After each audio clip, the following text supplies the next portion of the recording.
A woman desperately wanted to feel God's presence. She whispered to God, "Please, God, if you are there, speak to me." A nightingale sang, but the woman did not hear it. So the woman yelled, "I beg you, God, please speak to me." Thunder rolled across the sky.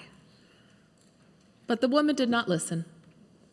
She looked around and she said, "God, please, let me see you." The moon shone in the sky, but the woman didn't notice. Then she shouted, "Please, God, show me a miracle." And at that instant, a baby was born somewhere in the world, but the woman didn't know. She cried in despair, "Please, God, touch me and let me know that you are here." Then God reached down and touched her, but she brushed away the butterfly and walked on. Our liturgy provides so many metaphors for God. In Avinu Malkeinu, God is our parent, our sovereign. In Unetane Tokef, God is the supreme judge deciding who of us will be written into the book of life. In Adonai, Adonai, God comes to life through 13 attributes. For example, compassion, grace, patience, love, truth, mercy, and forgiveness. Many of us wonder if it's possible to feel God's presence. Some of us may not believe we can, yet we wish we could. We want some kind of evidence that God is here, that God is listening to our prayers. Even Moses, who communicated, as the Torah tells us, panim el panim, face to face with God, as it were, wanted to see God with his own eyes. This is revealing. No matter how much we know God, it will never be enough.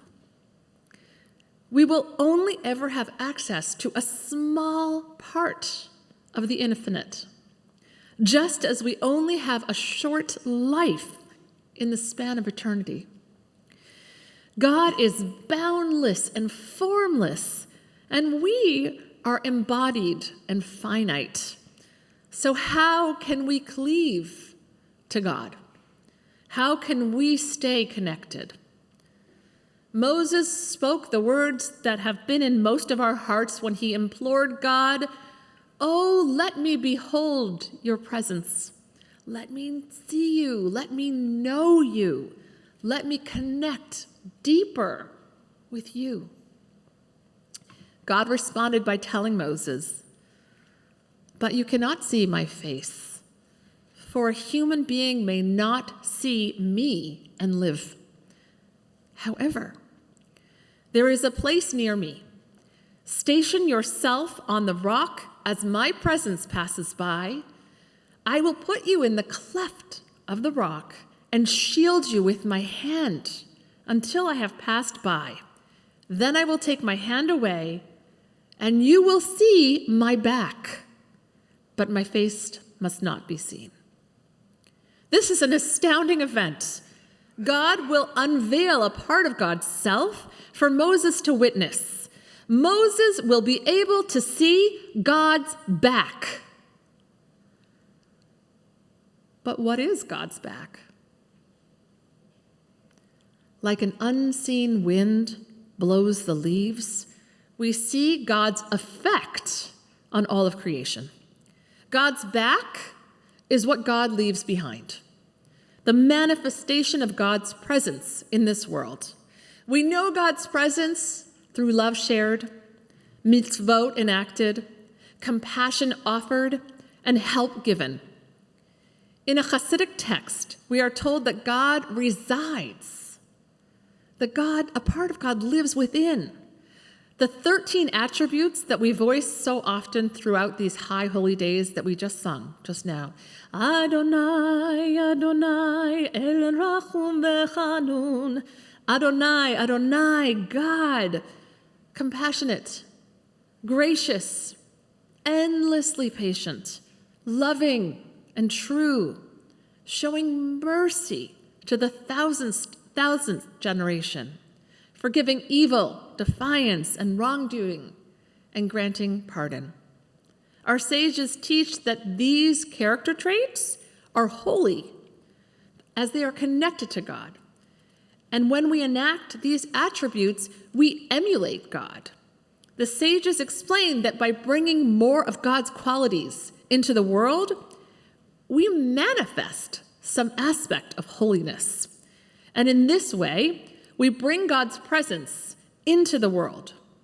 When we show mercy, when we forgive, when we are gracious, compassionate, loving, and true, we are embodying holiness. We are welcoming God.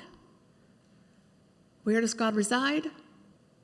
Wherever we let God in. Candles are merely wax and wick. It is the fire that transforms them into light. The act of illumination makes the candle into a force that transcends its material characteristics.